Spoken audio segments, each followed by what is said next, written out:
Hello and welcome, guys. Thank you for joining me again for another night of Facebook Live. I also want to recognize those that catch me on the replay from YouTube and or SoundCloud. I am your host, Tricia Bray Smith, author, educator, and public speaker. It is indeed a blessing to be here with you tonight. As tonight, we're continuing our series on daddy issues. We're continuing our series tonight on daddy's issues. Tonight, we are coming from the perspective of the child. So, tonight, we're looking at it from the perspective of the child. So, as you guys are logging in to join me tonight, please go ahead and like and share this video. Please go ahead and like and share this video. Also, let me know that you are here. Let me know that you are here tonight by sending me a shout out. Hello, Keisha. How are you, hon? And look like we could possibly be having some technical difficulties as well. So if there's a disruption on your end, feel free to type in the comment section and to let me know. Hey, Keisha. Yeah, I don't know if we're having technical difficulties on your end, but from my computer, this is what it's showing me tonight. And okay, good. Glad you are well, darling. So tonight we're continuing our series on daddy issues from the child's perspective. So as you guys are logging on with me tonight, please don't forget to like and share the video as well. And we'll go ahead and try to get started here tonight. Also, just as a reminder that this week starts the Worthy of Abundance Summit hosted by August Crenshaw. So if you haven't already got your tickets, you still have time to get those tickets. They are available online. I didn't copy my link to put in here tonight, but if you'd like a ticket, you can contact me and I can tell you how that can be done. Also, the link to my website is there in the comment section, so feel free to view my website for any courses or upcoming events that I may have that is available to you as well. Also, for those of you who miss out on the nightly lives, don't forget to like and subscribe to our YouTube channel. Like and subscribe to our YouTube channel. We're not going to be with you long tonight. We want to keep this fairly brief, as we've already addressed some of the issues as they relate to daddies being absent, or maybe daddy's not living up to the expectation within the family line. And we know that it can result in a variety of issues. And today we just want to look at it from the child's perspective. And tomorrow we will close out. Hey, Mom, how are you? Diane, how are you? Tomorrow we will close out this series of daddy issues with the woman's perspective. So we addressed last night dad's perspective, seeing things from dad's point of view. And so tonight we want to look at it from the child's point of view and see what that looks like. And we know that when dads are absent from our kids' life, we know that there's an overwhelming amount of issues that begins to happen with the child. But not only being absent, we've already decided that daddy issues is not just about dad being absent. It's about dad even being there and being harsh, or dad struggling with his own set of addictions or his own set of problems. But how does what dad deals with and what he neglects to overcome and what he neglects to address, how does it impact the child? And number one thing that we see in most children when there's an issue involving dad is that there are behavior issues. And this can look like any amount of behaviors from good to bad, from criminal to isolated. Not only that, but there could also be issues with mental health, such as depression and social anxieties. So these are very common with children who have issues as it relates to dad. Another way that it affects the child, or from the child's perspective, is that the children tend to have issues as it relates to making those intimate connections and relationships. So you find a child often looking for that affection, or often looking for that approval and that affirmation from dad, and they try to find it in other people. And so you often see behaviors. Hey, Karen, how are you? You often see behaviors that are all over the place. You know, it's hard for them to settle and to be stable. You see children who often follow the behaviors such as what dad does. So if dad is addicted, then they become addicted. If dad is an alcoholic, they become an alcoholic. If dad is harsh, they become harsh. If dad is abusive, they become abusive. And they do it not really knowing, or not really being conscious of where all of these feelings, emotions, and behaviors and conditioning comes from. Because they see it so often, it is normal to them. It is their normalcy. And though it's dysfunction, it's their norm, so they tend to learn to function in their dysfunction. And so they're not really aware of how dysfunctional the situation is until they are made aware of it by somebody else, or until they're exposed to something different. Needless to say, as children grow up, they tend to take on the likeness of that parent, or of that issue that has impacted their lives for so long.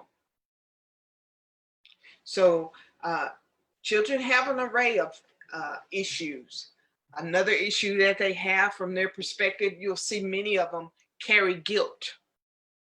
Many of them carry guilt, thinking that if they were a better child, that it wouldn't be that way, or if maybe they've done something wrong, or daddy wouldn't have left, or all kinds of things. But not only that, children love,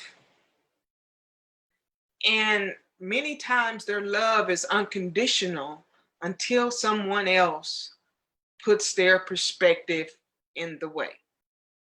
Even a child that has been abused, even a child that hasn't been treated fairly, or has been denied by the dad or the parent, they still love that parent, regardless of whatever issue that they have. Now, what they tend to do as a result of that love, and as a way of defending and protecting themselves, is they begin to put up the barriers, or they begin to make excuses for dad. And so it's usually not until later in life, higher in the adolescent years or the younger years, that many of them begin to process and really become angry at that point. They become angry at dad for whatever it is that he done. And many of them, depending on the conditions of the household, or depending on the conditions of their brain's ability to process information and process different perspectives and different side of things, even their biological makeup, many of them sometimes don't find their way to forgiving the other parent, don't find their way of not forgiving dad. But not only not forgiving dad, but also they tend to blame maybe mom or whoever the primary caregiver is. So from a child's perspective, how can we help them deal with, or how can we help them better cope with daddy issues? And my suggestion is that we're honest with our children. Number one, we really need to be honest with our children. We know that we only try to protect our kids. That is our nature. We want to protect them. We want to keep them safe. But children deserve, and children thrive off of honest communication. And so when we lie and we cover up thinking that we are protecting them, then a lot of times we're doing the child a disservice. So how does a parent know how honest or how open to be with the child? And this is where we have to be wise. We cannot discuss these issues with the child through our emotions. We really have to be unbiased when we're addressing this. And if the child is asking the hard questions, then that child at that point is ready to hear more of the hard answers. And it's okay to be honest with the child, but don't be honest with them with an attitude or with emotional ties or with pointing the finger or with blaming. This is where we make our mistakes. So the way we help the child is through open, honest communication. And that is on their level in which they're ready to hear or ready to take in that information. So the way I would tell a 6-year-old the issue that is going on with dad is not the way I would tell a 16-year-old. Another thing is that we don't want to compare the child to the dad, especially when we're angry or frustrated or overexcited. Because when we say, you're no good, just like your dad, that further impacts the child in a negative way. Because the child is already trying to come to terms with what's going on and why these issues as it relates to dad are there. And when we use our words and when we use our frustrations to compare in a negative frame of mind, then that imposes negative impacts upon the child, which can lead to depression and lead to unhealthy relational behaviors and other mental health issues as well. So we want to avoid that, avoid comparing. So the way we help our children, honest communication, avoid comparing them to the dad, especially in a negative way. We don't want to do that. But then also we support the child by supporting their feelings and affirming what they feel. We do not want to minimize what the child is feeling, because whether we believe it or not, even an infant can have that connection or desire that connection with the dad. And so we want to be supportive of that.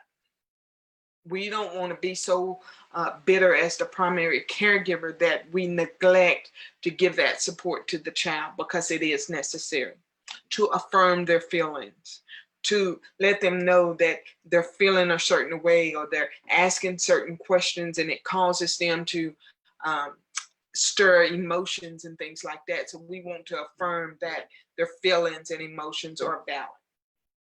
And it's important to the child's development that we do this. And that in women, I know that us being on the caregiving side and the mother side, and sometimes we harvest that anger in, and we'll address some of that tomorrow, that sometimes it's hard to just support the child in the situation that is going on, but it has to happen. So from the child's perspective, they have a wide range of emotions and feelings and things like this that they're dealing with. But in order to help the child, we must put ourselves in their place. We must see ourselves through their eyes. See what they're feeling and what they're dealing with through their eyes. I mean, because their brains are not developed, they're not processing information like we do, and they only see right now. They can't see past the black and white. They don't see all that in the middle. So there's going to be many things that they don't understand. And the way we help them understand is by, like I said, honest, open, honest communications, not comparing them in a negative content, and just supporting what they feel. Okay? I appreciate you guys being here with me to join me tonight as we look at daddy's issues from the child's perspective. And hopefully we're able to help our children break these generational cycles of daddy issues. I will be right back here tomorrow night. As tomorrow night, we will be closing out the daddy issues series with the perspective from the woman. So hopefully that'll be a little easier for us. I hope you guys have enjoyed it so far. Nonetheless, I am your host, Aunt Tricia Bray Smith, author, educator, and public speaker. Good night, everybody.